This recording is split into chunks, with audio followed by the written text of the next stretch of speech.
உண்மை காதல் யாரென்றால் உன்னை என்னை சொல்வேனே, நீயும் நானும் பொய் என்றால் காதலை தேடிக்கொள்வேனே அப்படின்ற வரிகளுக்கு ஏத்த மாதிரியான ஒரு சூப்பரான ஒரு லவ் ஸ்டோரி படத்தை தான் உங்களுக்கு இன்னைக்கு நான் தேடி பிடிச்சு கொண்டு வந்திருக்கேன். வாழ்க்கையே இரண்டு பேர் இருக்கக்கூடிய நம்ம ஹீரோக்கு ஹீரோயின் வந்ததுக்கு அப்புறமா வாழ்க்கையில ஒளி கிடைக்குது. கைதி படத்தோட கிளைமேக்ஸ் இல்ல கார்த்தி சொல்லுவார் இல்லையா, கண்ணு இல்லாதவன் அப்படியே வந்து விட்டுறணும், ஆனா திடீர்னு பார்வையை கொடுத்துட்டு புடிங்கிட்டா எப்படி இருக்கும், அந்த மாதிரி தான் நம்ம படத்தோட ஹீரோயின் நிலைமையும். ஹலோ கைஸ், நான் ஒரு ஆஸ்பைரிங் ஃபிலிம் மேக்கர். கர்ச்சீஃபை எடுத்து வச்சுக்கிட்டு படத்தை ஃபுல்லா பார்க்க தயாராகுங்க. படத்தோட ஸ்டார்டிங்லேயே நமக்கு ஒருத்தனை காமிக்கிறாங்க. இந்த பையன் பேரு தான் ஹருட்டோ. இவன் தான் நம்ம படத்தோட ஹீரோ. கேமராவும் கையுமா கியூட்டா நிக்கிறான் இல்லையா. ஒரு சலூனுக்குள்ள போறான். எதையோ ஒண்ணு ரொம்ப ஆழமா யோசிச்சுட்டு இருக்கான். இவனுடைய மைண்ட்ல அப்படியே ஏதோ ஒண்ணு ஓடிட்டே இருக்கு. அந்த ஒரு மொமெண்ட்ல இவனுக்கு ஹேர் கட் பண்றதுக்காக ஒரு பொண்ணு வராங்க. அந்த பொண்ணோட பேரு மிசாக்கி. இவன் தான் நம்ம படத்தோட ஹீரோயின். வணக்கம் சார், உங்களுக்கு என்ன மாதிரியான ஹேர் ஸ்டைல் வேணும் அப்படின்னு கேக்குறா. அதுக்கப்புறமா அப்படியே வந்து ஹேரை கட் பண்ண ஆரம்பிக்கிறா. தைரியத்தை வரவழைச்சுக்கிட்டு நம்ம ஹீரோ அந்த டைம்ல நாம ரெண்டு பேரும் அவுட்டிங் போலாமா அப்படின்னு சொல்லி கேட்க வருவான். ஆனா தெரியாதனமா அந்த பொண்ணு நம்ம ஹீரோவோட காதை கட் பண்ணி விட்டுரும். சவரம் பண்ணும் போட இடத்துல நம்ம ஹீரோவுக்கு கத்திப்பட்டதுனால ரத்தம் பொதன்னு ஊத்த ஆரம்பிச்சிருச்சு. நம்ம ஹீரோவும் மயங்கி விழுந்துட்டான். அப்படியே சீனை கட் பண்ணி ஒரு 6 மாசத்துக்கு முன்னாடி காமிக்கிறாங்க. இந்த ஒரு சலூனை பத்தி ஒரு டிஸ்கவுண்ட் ஆட் ஒன்னு ஓடிட்டு இருக்கு. அங்கதான் நம்ம ஹீரோயினை ஃபர்ஸ்ட் டைமா மீட் பண்ணிருப்பான். பார்த்த உடனே லவ் வந்துருச்சு. அவளுடைய அந்த கண்கள், அந்த புருவ வளைவு, முகத்தோட அந்த நினைவு சுழிவு, அவ பேசுற விதம், ஹாஷினி அப்படின்னு சொல்ற மாதிரியான ஒரு ஆட்டிடியூடு, இது எல்லாமே வந்து நம்ம ஹீரோவை பயங்கரமா அட்ராக்ட் பண்ணுது. அப்படியே மெய் மருந்து பாக்குறான். ஆனா அந்த பொண்ணு வந்து பேசிட்டு இருக்கா. இவன் எந்த பதிலும் சொல்லாம அந்த பொண்ணே பார்த்துட்டு இருக்கான். கண்டதும் காதல் வந்துருச்சு. மெஸ்மரைஸ்டு. என்ன ஏன் இப்படி எல்லாம் கட்டி போடுற அழகால அப்படின்ற மாதிரி ஃபீல் பண்றான். அதுக்கப்புறமா பேச ஆரம்பிக்கிறான். தன்னை ஒரு போட்டோகிராஃபர் அப்படின்னு சொல்லி இன்ட்ரோடியூஸ் பண்ணிக்கிறான். ஹீரோயின் சொல்றாங்க, நீ தான் என்னோட ஃபர்ஸ்ட் கிளையண்ட் அப்படின்னு. அதுக்கப்புறமா இவங்களுடைய லைஃப் ஸ்டைல்ஸ் பத்தி பேச ஆரம்பிக்கிறாங்க. இதுல இருந்து ஒரு சின்ன கனெக்ஷன் ஒன்று உருவாக ஆரம்பிக்குது. நம்ம பசங்க எல்லாமே எப்பயுமேங்க ஒரு சலூன்ல போய் அந்த சலூன் செட் ஆயிடுச்சுன்னா லைஃப் டைம்ல அந்த சலூனை மாத்தவே மாட்டோம். ஆனா இந்த ஒரு சலூன்ல 1+1 2 மாமா அப்படின்ற மாதிரி ஹீரோயினும் செட் ஆக போறாங்க. எப்படி விடுவான், மாசம் அந்த ஒரு சலூனுக்கே போறான். அடிக்கடி இப்படி போயிட்டு வந்ததுனால அந்த பொண்ணு சிங்கிள் அப்படின்னு சொல்லி கண்டுபிடிச்சிட்டான். பயங்கர குஷியாயிருச்சு நம்ம ஹீரோக்கு. ஆக்சுவலா இது எல்லாமே பாஸ்ட்ல நடந்தது. இப்ப கட் பண்ணி அப்படியே பிரசன்ட்ல காமிக்கிறாங்க. நம்ம ஹீரோ இப்பதான் வந்து ஹாஸ்பிட்டல்ல இருந்து வந்திருக்கான். ஹீரோயின் பயங்கரமா மன்னிப்பு கேக்குறாங்க. நான் உன்னுடைய மெடிக்கல் செலவு எல்லாத்தையும் பாத்துக்கிறேன், என்னாலதானே உனக்கு இப்படி ஆச்சு, அது இதுன்னு சொல்லி பேசுறாங்க. அந்த பொண்ணு அந்த பக்கமா ஒரு மாதிரி அழுதுகிட்டு ஃபீல் பண்ணிக்கிட்டு என்ன மன்னிச்சிருங்க அது இதுன்னு என்னென்னமோ சொல்ல ட்ரை பண்ணிட்டு இருக்கு. ஆனா நம்ம ஹீரோ வந்து அந்த பொண்ணு பேசுறதையே பாத்துக்கிட்டே இருக்கான். என்ன பொண்ணுடா அப்படின்ற மாதிரி. அவனுக்கு என்னடா தெரியும் சிலுக்கோட அருமை, சான்ஸ் விட்டுறதா எருமை அப்படின்ற மாதிரி இந்த ஒரு சான்ஸ் யூஸ் பண்ணிக்கிட்டு சர்ப்ரைஸா கேக்குறான், நம்ம வந்து வெளியில போலாமா அப்படின்னு. அந்த பொண்ணு ஒத்துக்கிறா. சோ வெளியில எல்லாம் போயிட்டு வந்ததுக்கு அப்புறமா ஹீரோயின் வீட்டுக்கு போறாங்க.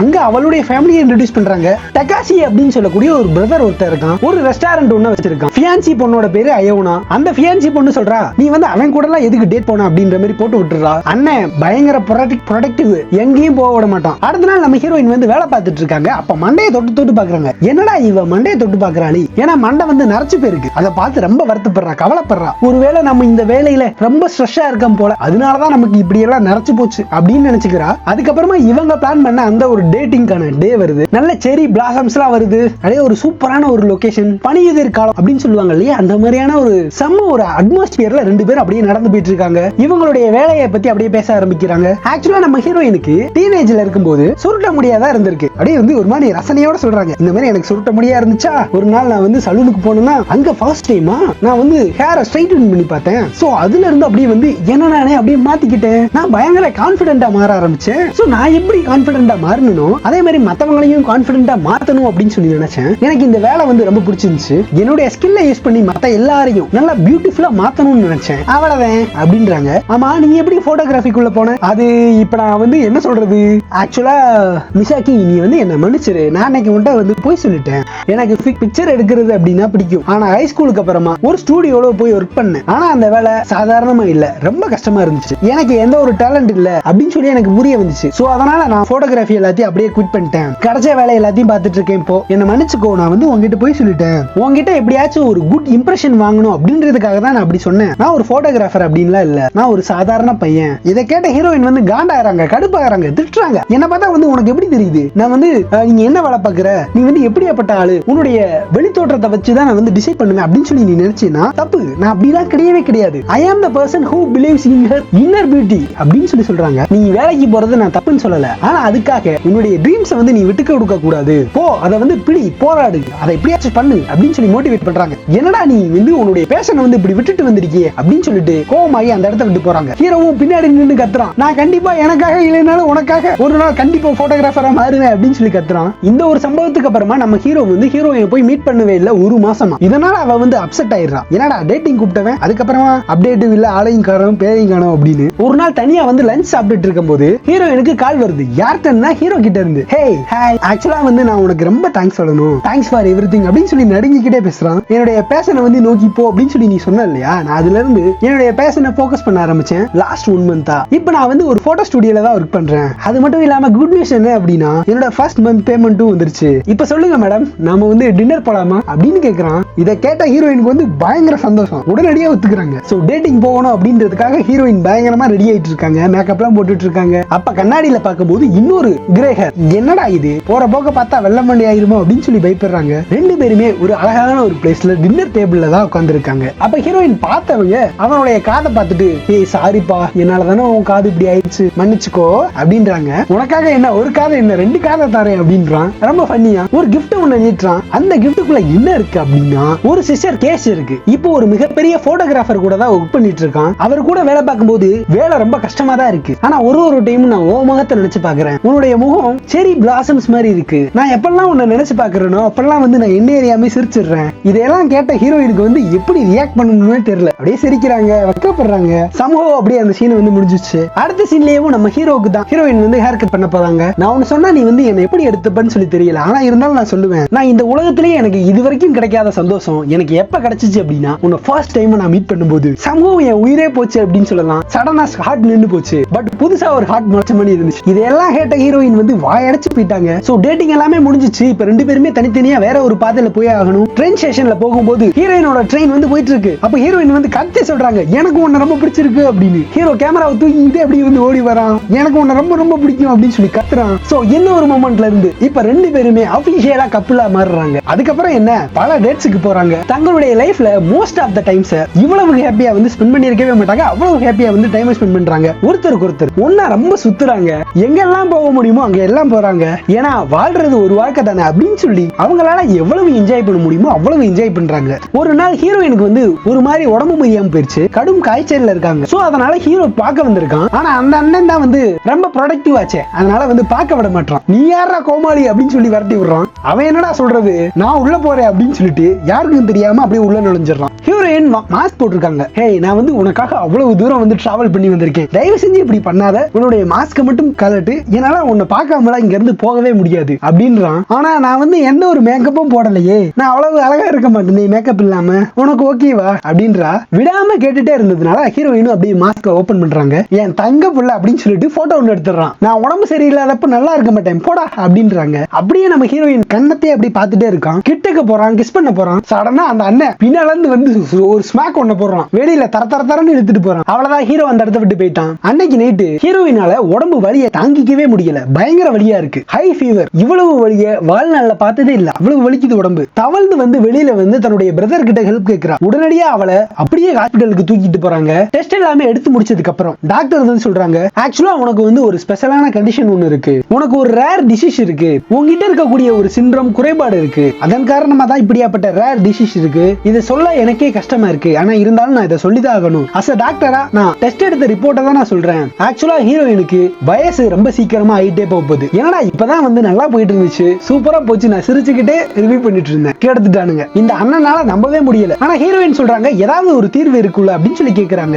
ஆக்சுவலா இது வந்து ஒரு fast forward syndrome, one of the rarest variant அப்படின்றதுனால நம்ம ஹீரோயினுக்கு ரொம்ப சீக்கிரமாவே வயசாக போகுது. வெறும் 1 வருஷத்துக்குள்ளேயே சீக்கிரமாவே ஓல்டர் உமனா, அதாவது பாட்டியா மாறிடுவாங்க ஒரே வருஷத்துல. மனசுடைஞ்சு போயிட்டா அந்த கண்டிஷனுக்கான மத்த பேஷன்ஸ் இப்படி எல்லாம் அஃபெக்ட் ஆயிருக்காங்க இதுக்கு முன்னாடி அப்படின்ற டாக்குமெண்ட் எல்லாத்தையும் படிச்சு இது உண்மைதான் அப்படின்னு சொல்லி தன்னுடைய மைண்ட்ல வந்து ஏத்துக்கிறா. ஓகே, அவ்வளவுதான், நம்ம வாழ்க்கை முடிஞ்சு போச்சு அப்படின்ற மாதிரி மனசை பக்குவப்படுத்துறா, அக்செப்ட் பண்ணிக்கிறா, தட் இஸ் ரியாலிட்டி அப்படின்னு. ஆனா இந்த விஷயத்தை ஹீரோ கிட்ட சொல்லல. சீக்கிரம் வயசாகிறதுக்கு முன்னாடி எவ்வளவு சந்தோஷமா இருக்க முடியுமோ, எவ்வளவு டைம் ஸ்பெண்ட் பண்ண முடியுமோ அவ்வளவு டைமையும் ஹீரோ கூடயே ஸ்பெண்ட் பண்றா. பல டேட்டுக்கு போறா, ஹீரோ கூடயேவும் பல மெமரிஸை கேதர் பண்றா. ஒரு நாள் இவங்க ரெண்டு பேருமே ஃபயர் ஒர்க்ஸ் எல்லாத்தையும் பார்க்கலாம் அப்படின்னு சொல்லி ஒரு ஷோக்கு ஒண்ணுக்கு போறாங்க. ஆனா அந்த ஷோ மழையினால அப்படியே கெட்டு போச்சு, தடை செஞ்சுட்டாங்க. ஹே, நீ வந்து எதுக்கு சோகமா இருக்க, உனக்கு என்ன வேட்டு வெடிக்கிறத பார்க்கணும் இவ்வளவுதானே அப்படின்னு சொல்லிட்டு இந்த கம்பி மத்தாப்பு இருக்குல்ல, அதை நம்ம ஹீரோ வாங்கிட்டு வரான். அப்படியே ரெண்டு பேரும் டான்ஸ் ஆடிக்கிட்டே அந்த கம்பி மத்தாப்பை வச்சு அப்படியே விளையாடுறாங்க. செம கியூட்டா இருக்கு பார்க்கவே. இருளா இருந்த உலகத்துல எனக்கு கிடைச்ச வெளிச்சம் நீ அப்படின்றான். என்னதான் இவங்க வந்து டேட்டிங் பண்ணிட்டு இருந்தாலும் ஆக்சுவலா இவங்க வந்து மேரேஜ் பண்ணல இல்லையா. நம்ம ஹீரோ கேக்குறான், ஹே மிஷாக்கி will you marry me அப்படின்னு. என் வாழ்க்கையில என்னுடைய மொத்த சந்தோஷமும் நீ தான். நான் எப்ப சந்தோஷமா இருக்கேன்னா அது உன் கூட இருக்கும்போது மட்டும்தான். நீ இல்லாத ஒரு லைஃப் என்னால நினைச்சு கூட பார்க்க முடியல. சோ அதனால தயவு செஞ்சு நோ மட்டும் சொல்லிடாத. காத்திரு என்று நீ சொல்லி போனால் அதுவே போதும், மறந்துரு என்று நீ சொல்ல நேர்ந்தால் உயிரே போகும் அப்படின்றான். ஆனா நம்ம ஹீரோயின் வந்து ஹீரோயவே பார்த்துட்டு இருக்காங்க, அமைதியா இருக்காங்க, எந்த ஒரு பதிலும் சொல்லல. என்னதான் 3 மாசம் தான் நம்ம டேட் பண்ணியிருந்தாலும் எனக்கு கடைசி வரைக்கும் நீ ஒருத்தியே போதும், you are my last girl friend அப்படின்றான். நம்ம ஹீரோயினால எதுவுமே பேச முடியல, என்ன சொல்ல முடியும். ஒரு மாதிரி கண்களையும் அப்படியே ஹீரோவை பிடிச்சு கிஸ் பண்ணிடுறாங்க. நாட்கள் கடந்து போக ஆரம்பிக்குது. ஹீரோயினோட போன்ஸ் வந்து அப்படியே வலிமை இழக்க ஆரம்பிக்குது. மசில்ஸ் ரொம்ப வீக் ஆகுது. ஹீரோவை சர்ப்ரைஸ் பண்ணணும் அப்படின்னு சொல்லி அவனுடைய அபார்ட்மெண்ட்டுக்கே வந்திருக்காங்க. அங்க ஹீரோவோட கேமராவை பார்த்த உடனே, ஹே நீ நானும் வேணா வெளியில போய் இன்னைக்கு டே முழுக்க போட்டோஸ் எடுக்கலாமா அப்படின்னு சொல்லி கேக்குறாங்க. ஹீரோயின் அந்த குட்டி குட்டியான விஷயங்களை ரசிச்சுக்கிட்டே போட்டோ எடுக்கிறாங்க. அப்படியே நம்ம ஹீரோ வந்து கேக்குறாங்க, ஹே நான் வந்து உனக்கு நேத்து ப்ரொபோஸ் பண்ணிருந்தேன், மேரேஜ் பண்ணுவியா அப்படின்னு. என்ன மன்னிச்சுக்கோ, நான் கண்டிப்பா ஒரு சக்சஸ்ஃபுல்லான ஒரு போட்டோகிராஃபர் ஆகிட்டு வந்து உங்ககிட்ட வந்து கேட்பேன், நீ என்ன மேரேஜ் பண்ணிக்கோ அப்படின்னு. நம்ம ஹீரோயின் அப்படியே ஸ்மைல் பண்றாங்க. அன்னைக்கு நைட்டு ரெண்டு பேருமே ஒன்னா இருக்காங்க அந்த ஒரு அபார்ட்மெண்ட்ல. காலையில வேகமா எந்திரிச்ச ஹீரோயின் ஹீரோவை பார்த்துக்கிட்டே வந்து அழுகுறாங்க. காலையில எந்திரிச்ச உடனே அவங்க கிட்ட சொல்லாமே அந்த இடத்த விட்டு கிளம்பி போயிட்டாங்க. அப்ப மனசுல நினைச்சுக்கிறாங்க, நம்ம ரெண்டு பேரும் வயசாகிற வரைக்கும் ஒன்னா இருக்கணும் அப்படின்னு தான் ஆசைப்பட்டேன், ஆனா இப்படி எல்லாம் நடக்கும் அப்படின்னு சொல்லி நான் எதிர்பார்க்கல. அதுல இருந்து நம்ம ஹீரோ வந்து நிறைய டைம் ஹீரோயினை கான்டாக்ட் பண்ண ட்ரை பண்றான். ஆனா ஹீரோயின் எந்த ஒரு காலுக்கும் மெசேஜுக்கும் ரெஸ்பாண்டே பண்ணல. ஒரு மாசம் அப்படியே கடந்து போயிருச்சு. எப்படியாச்சும் ஹீரோயினை பார்த்தே அப்படின்னு சொல்லி பயங்கர டெஸ்பரேட்டா இருக்கான். ஒர்க் பிளேஸுக்கு போறான். அந்த சலூன் ஷாப்ல போய் கேட்கும்போது எக்ஸாக்ட்டா ஒரு மாசத்துக்கு முன்னாடியே ஹீரோயின் வந்து ரிசைன் பண்ணிட்டு போயிட்டாங்க அப்படின்னு சொல்லி தெரிய வருது. வீட்டுக்கு போறான். ஆனா அந்த அண்ணன் வந்து பார்க்க விட மாட்டான். என் தங்கச்சி உன்னை பார்க்கணும் அப்படின்னு சொல்லி அவ விருப்பப்படல, தயவு செஞ்சு டிஸ்டர்ப் பண்ணாம இந்த இடத்துல இருந்து போயிரு, இல்லனா நான் வந்து நானா இருக்க மாட்டேன் அப்படின்றான். மறுபடியும் அடுத்த நாள் மறுபடியும் ஹீரோ போறான். ஒரு என்வலப் எடுத்துக்கிட்டு இதை ஹீரோயின் கிட்ட கொடுத்துரு அப்படின்னு சொல்லி சொல்றான். ஒரு லெட்டர் ஒன்னு எழுதி வச்சுட்டு நம்ம ஹீரோயினும் அந்த ஒரு என்வலப் ஓபன் பண்ணி பாக்குறாங்க. அந்த என்வலப்ல இருக்கக்கூடிய எல்லா பிக்சரும் நம்ம ஹீரோயின் அன்னைக்கு டேட்ல எடுத்த அந்த ஒரு போட்டோ. அதுல ஒரு லெட்டரும் இருக்கு, ஐ ஆம் worried about you அப்படின்னு சொல்லி எழுதி இருக்கான். அடுத்த சீன்ல நம்ம ஹீரோ வேலையில இருக்கும்போது ஹீரோக்கு கால் வருது ஹீரோயின் கிட்ட இருந்து. யூஸ்வலா வேலையில இருந்தா என்ன செய்வோம், நம்ம வந்து அப்புறம் கூப்பிடுறோம் அப்படின்ற மாதிரி வைப்போம் இல்லையா. ஆனா இவன் வந்து எதிர்பார்த்துட்டு இருக்கக்கூடிய அந்த ஒரு கால் அப்படின்றதுனால அந்த வேலை எல்லாத்தையும் அப்படியே போட்டுட்டு அப்படியே போய் ஹீரோயின் கால் அட்டன் பண்ணி பேசுறான். பதறி போய் பேச ஆரம்பிக்கிறான். அப்ப ஹீரோயின் வந்து சொல்றாங்க, நான் என்னுடைய எக்ஸ் பாய் ஃப்ரெண்டு மறுபடியும் எனக்கு வந்து ஓகே சொல்லிட்டான், நான் அதனால இன்னொரு சிட்டிக்கு இப்ப மூவ் ஆன் ஆயிட்டேன். அது மட்டும் இல்லாம அங்க எனக்கு இன்னொரு வேலை கிடைச்சிருக்கு, அதனாலதான் இங்க ரிசைன் பண்ணி அங்க போயிருக்கேன். ஆக்சுவலா நாங்க ரெண்டு பேருமே ஹை ஸ்கூல்ல பிரிஞ்சோம். என்னதான் இருந்தாலும் நான் உன்னை லவ் பண்ணாலும் என்னுடைய ஹார்ட்ல அவனை என்னால பியூரா மறக்க முடியல. ஹீரோ அந்த வேலை பார்க்கக்கூடிய அந்த ஒரு ஸ்டூடியோல வந்து அப்படியே கத்துறான், இது வந்து தப்பு அப்படின்னு. நீ வந்து என்கிட்ட போய் சொல்ற, நீ எதையோ என்கிட்ட மறைக்கிற அப்படின்னு சொல்லி சொல்றான். இன்னொருத்தன் அப்படியே பேசுறான், நான் தான் அவளுடைய பாய் ஃப்ரெண்ட், தயவு செஞ்சு ப்ரோ எங்க லைஃப்ல வந்து குறுக்க வராதீங்க, இப்ப நாங்க ரெண்டு பேரும் ஒன்னா இருக்கோம், ப்ளீஸ் வாழ்க்கையில வந்து உள்ள வராதீங்க, தயவு செஞ்சு விலகி போயிருங்க, மசாக்கியை விட்டு விலகி இருங்க, அவளுக்கு தொல்லை கொடுக்காதீங்க, எனக்கும் சேர்த்துதான், இது எங்களுடைய ரெண்டு பேரோட லைஃப். இந்த பக்கம் நம்ம ஹீரோ வந்து கண்கள் கலங்கி அப்படியே வந்து ஒரு மாதிரி நிக்கிறான். என்ன சொல்றதுன்னு தெரியல. குரல் எல்லாம் அப்படியே வந்து தழுதலுக்க ஆரம்பிக்குது. சரி எல்லாமே சரி, எனக்கு வந்து ஒரே ஒரு சான்ஸ் கொடு, நான் வந்து உன்னை பார்க்கணும், நான் உன்னை பார்க்கறதுக்காக தான் அவ்வளவு ஏங்கிட்டு இருக்கேன், ஏங்குகிறேன், நீ என் பக்கம் இல்லையே அப்படின்றான். ஆனா ஹீரோயின் வந்து ஒத்துக்கவே இல்லை. இந்த பக்கமா நம்ம ஹீரோயினை தான் காமிக்கிறாங்க. அவளுக்கு அந்த ஒரு நோய், அந்த ஒரு வியாதி வந்து அப்படியே முத்தி போக ஆரம்பிக்குது. முகம் எல்லாத்துலயும் சுருக்கம் வந்துருச்சு, முடி பயங்கரமா கொட்டுது. சோ இப்போ அவளை வந்து முழுசா அந்த அன்னைக்கார தான் பாத்துக்கிறான். இவங்களால முடிஞ்ச எல்லாத்தையும் ட்ரை பண்ணி பாக்குறாங்க, கியூர் கிடைக்குமா அப்படின்னு. என்னதான் எக்ஸ்பென்சிவா இருந்தாலும் எலக்ட்ரோ மேக்னெட்டிக் தெரப்பியை கூட ட்ரை பண்ணி பார்த்துட்டாங்க. இவங்களுடைய ஒரு முயற்சியும் அப்படியே வீணா போகுது. இன்னொரு தெரப்பிக்கும் போறாங்க. அங்க போய் பார்க்கும்போது ஆல்ரெடி இவங்களே நூலாய் போய் கஷ்டத்துல இருப்பாங்க. இவங்களை கூட்டி வச்சுட்டு தெரப்பி பண்றேன் அப்படின்னு சொல்லிட்டு ஸ்கேம் பண்ணிட்டானுங்க. இது எதுவுமே தெரியாத நம்ம ஹீரோயினோட நம்பரை அப்படியே டெலீட் பண்றான். இந்த பக்கமா அப்படியே அழுதுகிட்டே இருக்கான், ஃபீல் பண்றான். அவ சொன்னதையாச்சும் இனிமே நான் பண்ணணும் அப்படின்ட்டு அவளை நினைச்சுக்கிட்டே வாழுவேன் அப்படின்னு சொல்லி முடிவு பண்ணிட்டு வேலையில கான்சென்ட்ரேட் பண்ண ஆரம்பிக்கிறான். ஏன்னா இவன் வந்து எப்ப பார்த்தாலும் ஸ்ட்ரெஸ்ஸாவே இருக்கானே அப்படின்ட்டு இவன் கூட வேலை பார்க்கக்கூடிய ஒரு ஃபீமேல் கொலீக் இருக்காங்க. இவங்க டீம் எல்லாமே சேர்ந்துக்கிட்டு ஒரு ஹைக் கொண்டு போயிருப்பாங்க மலையேற்றத்துக்கு. நம்ம ஹீரோவும் போயிருப்பான், அப்பதான் மைண்ட் ஃப்ரீ ஆகும் அப்படின்னு. சோ அந்த டைம்ல அந்த கூட வேலை பார்க்கக்கூடிய அந்த பொண்ணு கேக்குறா, ஏன் நீ வந்து ஒரு மாதிரியே இருக்க, நீ எப்போதுமே சந்தோஷமா சிரிச்ச முகத்தோட இருப்ப, ஆனா நீ முன்ன மாதிரி இல்ல, உனக்கு என்ன பிரச்சனை அப்படின்னு சொல்லி கேட்கும்போது நம்ம ஹீரோ நடந்த எல்லா விஷயத்தையும் சொல்றான். அவ இல்லாம ஒரு நாளைக்கு நான் எப்படித்தான் கடக்க போறணும் அப்படின்னு ரொம்ப ஃபீல் பண்ணி சொல்றான். சொல்றான். இதையெல்லாம் பார்த்தா அந்த கூட வேலை பார்க்கிற பொண்ணும் சரி நீ கவலைப்படாத, நீ கண்டிப்பா பெரிய ஆளா வருவ அப்படின்னு சொல்லி மோட்டிவேட் பண்றாங்க. உன்னுடைய பேஷனை வந்து நீ விடாம கண்டினியூ பண்ணு, பர்சூ பண்ணு அப்படின்னு மோட்டிவேட் பண்றாங்க. இந்த பக்கமா ஹீரோயினோட நிலைமை ரொம்ப மோசமா இருக்கு. ஹாஸ்பிட்டல்ல இருக்காங்க. ஹீரோயினை பாத்துக்கிற இப்ப இன்னொரு ஆள் வேணும் அப்படின்ற ஒரு சிச்சுவேஷன் வந்துருச்சு. அவங்களுடைய பேரு அயோனா. எப்படி அழகா இருந்தவ இப்படி எப்படி மாறி இருக்கா அப்படின்றத ஹீரோயினால நம்பவே முடியல. கதறி கதறி ஃபீல் பண்றா. ஆக்சுவலா இந்த அயோனாவும் நம்ம ஹீரோயினோட அண்ணனும் ரெண்டு பேரும் மேரேஜ் பண்ணிக்க போறாங்க. நம்ம ஹீரோயினால தான் இவங்க ரெண்டு பேருமே மேரேஜ் தள்ளி போட்டுருக்காங்க. ஏன்னா தங்கச்சிக்கு வந்து இப்படியாப்பட்ட பிரச்சனை இருக்கும்போது இவன் போய் மேரேஜ் பண்ண எப்படி இருக்கும். அதுக்கப்புறமா ஹாஸ்பிட்டல் விட்டு வெளியில வந்ததுக்கு அப்புறம் அந்த பொண்ணும் நம்ம ஹீரோயினும் வெளியில போறாங்க. அந்த இடத்துல ஹீரோவை பாக்குறாங்க.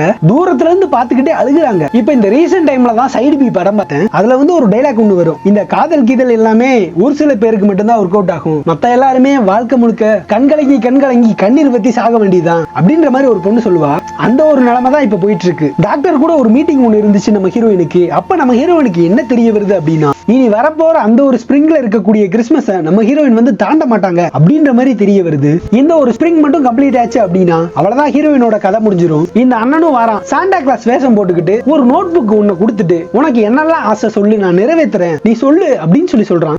அதுல எழுதியிருக்கக்கூடிய முதல் விஷ் எனக்கு என் ரூடோவை பார்க்கணும், எனக்கு என் ஹீரோவை பார்க்கணும், எனக்கு அதை வேணும், நான் அவனை பார்த்தே ஆகணும் அப்படின்னு சொல்லி எழுதியிருக்கா. செகண்ட் விஷா என்னால வலியை தாங்க முடியல, ஒரு நாளும் என் உடம்பு வீக் ஆகிட்டே போகுது, என்னால முடியல, தயவு செஞ்சு என்ன சூசைட் பண்ண விடுங்க அப்படின்னு சொல்லி எழுதியிருக்கா. இந்த அண்ணன்காரனுக்கும் முடியல, என்ன சொல்றதுன்னு தெரியல. ஹீரோவை பாக்குறதுக்காக அவன் வேலை செய்யக்கூடிய அந்த ஒரு இடத்துக்கே போயிட்டான். ப்ரோ இங்க வாங்க, நான் உங்ககிட்ட வந்து கொஞ்சம் தனியா பேசணும் அப்படின்னு சொல்லி கூட்டிட்டு போறான். அழுதுகிட்டேவும் தன்னுடைய தங்கச்சிக்கு வந்து என்ன நடந்துச்சு இவ்வளவு நாளா அப்படின்னு எல்லாத்தையும் சொல்றான். சொல்லிட்டு தயவு செஞ்சு ப்ளீஸ் ஒரே ஒரு தடவை வந்து பார்க்கவா ப்ளீஸ் அப்படின்னு சொல்லி கெஞ்சி கேட்கிறான். அவன் இவன் இதை கெஞ்சிட்டு இருக்கும் போது நம்ம ஹீரோ வந்து வேகமா ஓட ஆரம்பிக்கிறான். ஓடி போய் ஹீரோயினை போய் மீட் பண்றான். ஹீரோயின் கதவுக்கு அந்த பக்கமாவே இருக்காங்க. அழுதுகிட்டே மன்னிப்பு கேட்கிறான். எல்லாமே என் தப்பு தான், எல்லாமே என் தப்பு தான்றான். நான் எப்படி நம்ப போச்சு நீ என்னை விட்டுட்டு போன அப்படின்னு. முட்டாளா இருந்துட்டனே, நீ எவ்வளவு கஷ்டப்பட்டிருப்ப, நான் அந்த டைம்ல நான் உன் கூட இல்லாம போயிட்டேனே அப்படின்னு சொல்லி கதறி கதறி அழுகிறான். ஆனா ஹீரோயின் வந்து வெளியிலேயே வரமாட்டாங்க, உள்ளேயே இருக்காங்க. என்ன மன்னிச்சிரு அப்படின்னு சொல்லி பயங்கரமா கெஞ்சுறான். இந்த சைடுல இருந்து இவ பேசிக்கிட்டே இருக்கான். நடந்த எல்லா விஷயத்தையும் சொல்றான். இவங்க சந்தோஷமா இருந்த மொமெண்ட் எல்லாத்தையும் சொல்லி பேசுறான். ஆனா ஹீரோயின் வந்து எதுவுமே சொல்ல மாட்டாங்க. சோ ஹீரோ அந்த இடத்த விட்டு கிளம்ப போறான். அப்ப அந்த அண்ணன்கார சொல்றான், நான் உங்ககிட்ட சொல்லிட்டு உன்னுடைய லைஃபையும் நான் ஸ்பாயில் பண்ணிட்டணும் அப்படின்னு சொல்லி நினைக்கிறேன்னு சொல்லும்போது, நீ ஒருவேளை என்கிட்ட இந்த உண்மையெல்லாம் சொல்லலனா தான் என் லைஃபையே நீ ஸ்பாயில் பண்ணிருப்ப, நீ எனக்கு நல்லதுதான் செஞ்சிருக்க அப்படின்னு சொல்லிட்டு ஒரு மாதிரி ஃபீல் பண்ணிக்கிட்டே அந்த இடத்த விட்டு போறான். அந்த நாள்ல இருந்து ஒரு நாளும் ஹீரோயினை பாக்குறதுக்காக வீட்டுக்கு வருவான். டோருக்கு இந்த பக்கமா இருந்தே பேசிக்கிட்டே இருப்பான். அவனுடைய வாழ்க்கையில நடக்கக்கூடிய எல்லா மைன்யூட் டீடைல் முதற்கொண்டு சொல்லுவான். அவன் வேலையில நடக்கக்கூடிய விஷயத்த சொல்லுவான், இதுக்கு முன்னாடி நடந்த விஷயத்த சொல்லுவான், எல்லாத்தையும் பத்தி பேசிக்கிட்டே இருப்பான். ஆனா ஹீரோயின் வந்து அந்த பக்கம் இருந்து கேட்டுட்டு தான் இருக்காங்க, வெளியில வர மாட்டாங்க. நம்ம ஹீரோ எக்ஸிபிஷன் பண்ணி ஒன்னு வச்சிருக்கான். அதாவது ஹீரோயின் எடுத்த எல்லா போட்டோஸையும் நம்ம ஹீரோ எடுத்த எல்லா போட்டோஸையும் சேர்த்து வச்சு ஒரு எக்ஸிபிஷன் ஒன்னு கண்டக்ட் பண்ணணும் அப்படின்னு சொல்லி நினைக்கிறான். ஆனா ஹீரோயின் வந்து இதுக்கு வரமாட்டேன் அப்படின்னு சொல்லி முடிவெடுக்கிறாங்க. ஆனா அந்த அண்ணன்கார வந்து எவ்வளவோ சொல்றான், நீ தயவு செஞ்சு இந்த இடத்துல கிவ் அப் பண்ணிடாத, தயவு செஞ்சு அங்க போ, உன் லைஃப்ல இருக்கக்கூடிய ரொம்ப முக்கியமான ஒரு திங்னா அது இதுல ஒண்ணு, நீ போகணும் அப்படின்னு சொல்லி வலியுறுத்தினதுக்கு அப்புறமா மனசை கல்லாக்கிக்கிட்டு அந்த ஒரு இடத்துக்கு ஒரு ரெட் கோட்டை ஒண்ணு போட்டுக்கிட்டு ஹீரோயின் போறாங்க. பிங்க் கேப் ஒண்ணு போட்டிருக்காங்க. அந்த ஒரு எக்ஸிபிஷனுக்கு போறாங்க. போட்டோகிராஃப்ஸ் எல்லாத்தையும் பாக்குறாங்க. அங்க இருக்கக்கூடிய எல்லா பிளேசஸையும் பாக்குறாங்க. ஹீரோவோட சேர்ந்துக்கிட்டு இவங்க எவ்வளவு சந்தோஷமா இருந்தாங்க அப்படின்னு சொல்லி எல்லா மெமரிஸும் வருது. அந்த ஒரு பார்பர் ஷீப், அந்த கடை, இவங்க பார்த்த அந்த ஒரு பிளேஸ், படிக்கட்டுல இவங்க ப்ரொபோஸ் பண்ணியிருப்பாங்க அந்த ஒரு இடம், எல்லா எமோஷனலான எல்லா போட்டோஸையும் பார்த்து பயங்கரமா ஃபீல் பண்றாங்க. இதெல்லாம் பார்த்து அப்படியே வந்து அழுதுகிட்டே அந்த ஒரு எக்ஸிபிஷனை விட்டு வெளியில வராங்க. அப்படி ரோட்ல வந்து வந்துட்டு இருக்கும் போது ஹீரோயினால ரொம்பவே முடியல. அவங்களுடைய கண்டிஷன் வந்து ரொம்ப மோசமா இருக்கு. நடக்க முடியாம அப்படியே வந்து கீழே விழுந்துட்டாங்க.